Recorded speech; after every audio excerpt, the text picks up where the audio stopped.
भगवती के विभिन्न स्वरूप शास्त्र में वर्णित किए गए हैं और सबके सब जीवन में कल्याण का मार्ग प्रशस्त करने वाले हैं। सबके सब आपके जीवन के कष्टों को दूर करने के अद्भुत सामर्थ्य रखते हैं।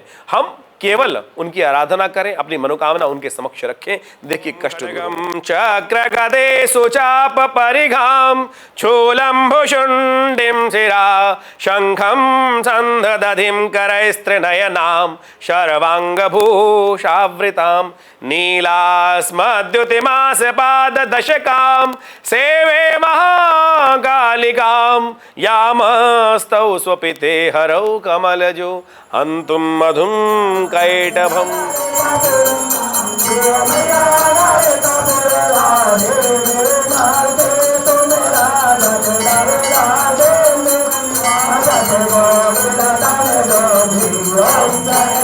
मां भगवती का ध्यान करते हुए इन नवरात्रों में आप सबका स्वागत करते हैं। नवरात्र के अवसर चल रहे हैं और आचार्य वाणी पर मैं आचार्य डॉक्टर विक्रमादित्य आपके समक्ष हूं। ये हमारा चैनल है, इसके द्वारा हम नवरात्र में किस प्रकार से भगवती का स्तवन किया जाए वो आपके समक्ष उपस्थित कर रहे हैं।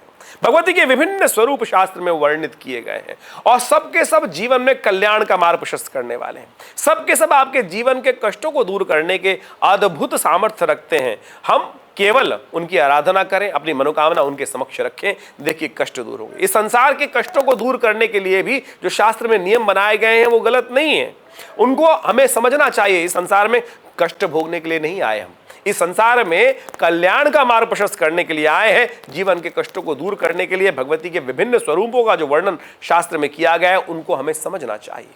जीवन में कष्टों को दूर करने के लिए यह भगवती का जो कालरात्रि स्वरूप है बड़ा भयंकर स्वरूप है, जिसमें मां भगवती विशेष तौर पे गर्दभ पर आरूढ़ है और उनके 4 दिव्य हाथ हैं। विद्युत का उन्होंने एक माला, जो विद्युत की तरह चमकने वाली जो माला है वो गले में धारण कर रखी है। खड्ग उनके हाथ में है और विशेष तौर पर एक वज्र के स्वरूप में भी अस्त्र उनके हाथ में रहता है और दूसरा हाथ वरद रूप में आशीर्वाद देने के लिए है।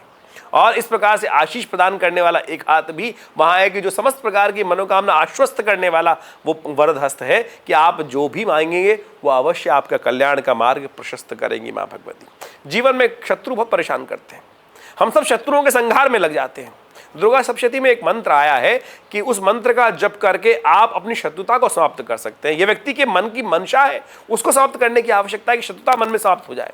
दुर्गा सप्तशती के 11वें अध्याय में एक मंत्र आया है, सर्वा बाधा प्रशमनम त्रैलोकस्य अखिलेश्वरी एवमेव त्वया कार्यम अस्मद वैरी विनाशनम, कि मेरे वैर भाव जो रखने वाले लोग हैं उनका वैर भाव मन से समाप्त हो जाए, इसके लिए मैं भगवती से आराधना करता हूं।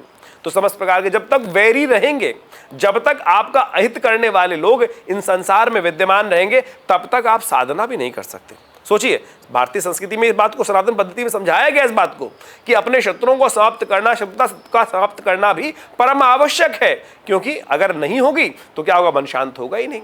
हम शांत करने के लिए यज्ञ में बैठे हैं, कोई आएगा पत्थर मार देगा, कोई आएगा कुछ और उपस्थित कर देगा बात, तो उन सबको भी ठीक करना परम आवश्यक है। तो उसके लिए ही शास्त्र में ये नियम बनाए गए हैं। तो आप मां भगवती को प्रसन्न करने के लिए कहा जाता है कि आज के दिन शहद से मां भगवती का स्नान कराया जाता है। शहद से बने हुए जो भोज्य पदार्थ हैं वो भगवती को अर्पित किए जाते हैं और उनके द्वारा ही भगवती की यज्ञ में आहुति प्रदान की जाती है और काली मिर्च की आहुति प्रदान की जाती है भगवती महाकाली को प्रसन्न करने के लिए। ये भगवती का विभिन्न जो स्वरूप बताए गए हैं, समस्त प्रकार से कल्याण का मार्ग प्रशस्त करने वाले हैं। आप उनके निमित्त विशेष तौर पे यज्ञ करें, उनके निमित्त ध्यान करें, पूजन करें, आपके समस्त कष्टों को दूर करने के अद्भुत योग बनेंगे। और पीली सरसों के द्वारा विशेष तौर पे यज्ञ करने का इन मंत्रों के द्वारा एक नियम बनाया गया है भगवती कालरात्रि को प्रसन्न करने के लिए। तो विभिन्न स्वरूप हैं, उनके ध्यान के नियम हैं, उन सबको समय समय पर हम वर्णित करते रहते हैं आपके समक्ष। तो आप भी यज्ञ में जो विवेकानंद योगाश्रम में हम सुंदर यज्ञ का आयोजन कर रहे हैं, आप उसमें भाग ले सकते हैं। ये नवरात्र पर्यंत चलने वाला यज्ञ है और इसमें बहुत सारे नियम बनाए जाते हैं, किस प्रकार से बैठना है, किस प्रकार से वस्त्र धारण करने हैं आपको, वो सब हमारे इन नंबर्स पे आप फ़ोन करके जान सकते हैं। और इस नवरात्र के यज्ञ में भाग लेकर आप अपने कष्टों को दूर करने के योग बना सकते हैं। ये भगवती का श्री विग्रह है जो मुल्तान से आया 1947 में और वहाँ बहुत बड़ा विशाल मंदिर, करीब 300 साल पुराना मंदिर भगवती का रहा और वहाँ से ये भगवती विवेकानंद योगाश्रम दिल्ली में अवतरित हुई, इनको प्रतिष्ठित कराया गया और अद्भुत प्रकार से आज भी लोगों के समक्ष इनकी मनोकामना सिद्धि का योग, जो लोगों की मनोकामना सिद्धि का योग बनता है, आप भी उस यज्ञ में भाग लें। नवरात्र में सहस्त्र चंडी सुंदर यज्ञ का, भगवती के को प्रसन्न करने का यज्ञ का आयोजन किया गया है। आप इस यज्ञ में सम्मिलित होकर अपनी मनोकामना सिद्ध कर सकते हैं। धन्यवाद।